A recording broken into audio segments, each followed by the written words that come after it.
okay, I just listened to this podcast episode and I took so many notes and I need to share them. So basically this episode is with a psychiatrist, Dr. Pooja Lakshman, and it is all about real self-care. She calls faux self-care the Soul Cycle, gratitude journals, taking baths, candles, that whole thing.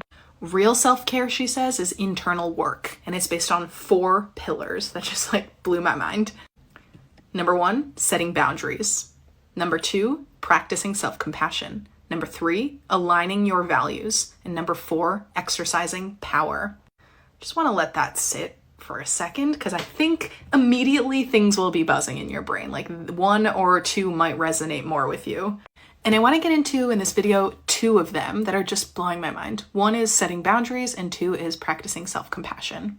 So boundaries is obviously a very hot topic these days, but she has a really interesting take. She says that setting a boundary is actually taking a pause before you make a decision. Taking a pause and realizing you have 3 steps you could take. 1, saying yes. 2, saying no. And 3, negotiating. And she says and makes the really strong point that not all of us can say no ever. There are really strong consequences for some of us to say no. Maybe it's a power dynamic at work with your boss. Maybe it's your race or your gender.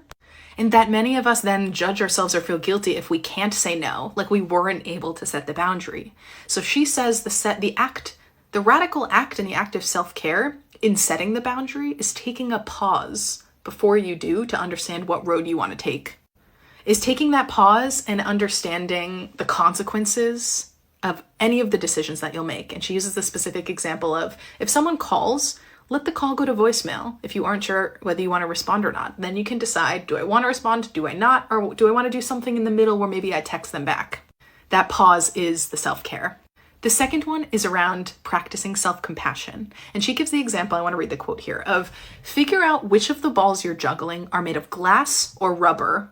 This one really shook me because we all have all the things that we're juggling. And I think many of us think they're all made of glass, that if we drop one of them, the whole thing will crumble. But when you take a step back and you think about all of the balls that you're juggling, it becomes clear that not all of them are made of glass, right? And so the act of taking that step back and basically auditing all of the various balls that you're juggling, the different tasks or commitments or whatever, and figuring out which ones you can actually let go and they won't break without you, is a radical act of self-care. So I will leave you with that. I highly recommend this episode, and she's just written a book, Dr. Lakshman, and I think we should all read it. And I just feel like this is really